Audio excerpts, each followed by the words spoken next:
Good morning, all the students.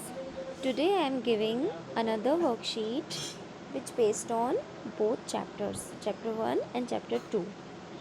आज हम second worksheet करेंगे। जैसा कि मैंने आप सबको कहा था कि फर्स्ट वर्कशीट के बाद आपको एक सेकेंड वर्कशीट भी मिलेगी और वो आपको एज अ टेस्ट मुझे करके चेक करवानी है। अब सबसे पहले जो इसमें प्रश्न है वो है शब्दार्थ। शब्दार्थ में क्या करना है, आपको जो शब्द आपको दिया हुआ है उसका अर्थ आपको समझकर लिखना है।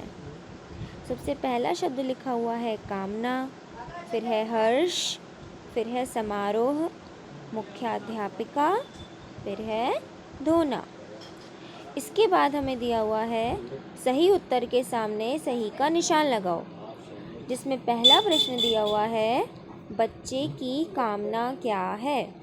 तो बच्चे की कामना क्या है, इसमें जो 4 ऑप्शंस आपको दिए गए हैं उसमें से किसी वन ऑप्शन पर आपको जो करेक्ट है उसको टिक करना है।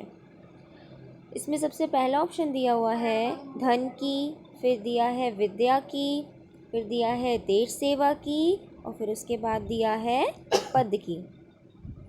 इसके बाद है हमारा सेकंड वाला क्वेश्चन। इसमें हमें दिया हुआ है मंजू किसके कपड़े धो रही थी। इसमें भी पहले की तरह 4 ऑप्शंस हैं जिसमें आपको किसी एक पर टिक करना है। जिसमें फर्स्ट वाला है अपने, फिर है माँ के, फिर है गुड़िया के और उसके बाद है भाई के।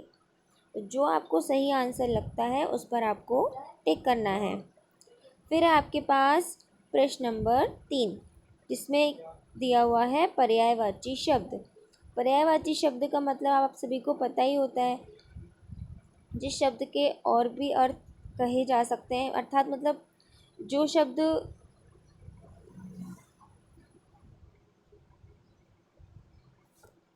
शब्द के और भी अर्थ निकाले जा सकते हैं उन्हें हम बोलते हैं पर्यायवाची शब्द। सबसे पहला शब्द इसमें दिया हुआ है यश। यश को हम और क्या कह सकते हैं, इसके बेस पर और कौन सा वर्ड यूज़ किया जा सकता है इसी के जैसा, जिसका अर्थ इसी के जैसा निकले, तो वही वर्ड आपको यहाँ पर लिखना है। उसके बाद दिया हुआ है धन। धन को हम और क्या कह सकते हैं, तो धन को हम और क्या कह सकते हैं, इसी का अर्थ आपको यहाँ पर लिखना है। अब दिया हुआ है हमको प्रश्न नंबर 4 पर वाक्य बनाओ। वाक्य बनाना सभी को पता है क्या होता है, एक ऐसा मीनिंगफुल सेंटेंस या एक ऐसा वाक्य बनाना है हमको जिसमें ये शब्द आए। इस शब्द से हमको वाक्य बनाना है। तो सबसे पहला शब्द यहाँ पर दिया हुआ है काम, फिर दिया हुआ है हथेली। तो इन दोनों के बेस पर आपको 2 वाक्य यहाँ पर बनाने हैं। अब है हमारे पास प्रश्न नंबर 5 में विलोम शब्द। विलोम शब्द में सबसे पहला शब्द है बाहर। बाहर का उल्टा अर्थ हमको यहाँ पर लिखना है। विलोम शब्द का मतलब होता है उल्टे अर्थ वाले शब्द। तो बाहर का उल्टा क्या होगा वो हमें यहाँ पर लिखना है। फिर है खरीदना। खरीदना का उल्टा क्या होता है वो लिखना है। फिर है खराब, फिर है पास। तो इन सभी के आपको उल्टे अर्थ यहाँ पर लिखने हैं। फिर है हमारे पास आखिरी प्रश्न, एक से अनेक बनाइए। कोई भी वस्तु अगर एक है और उसको एक से ज़्यादा बनाकर हमको लिखना है तो कैसे लिखेंगे, ये आपको यहाँ पर मुझे लिख कर दिखाना है। तो सबसे पहला शब्द हमको दिया हुआ है कपड़ा, उसके बाद हमें दिया हुआ है बच्चा।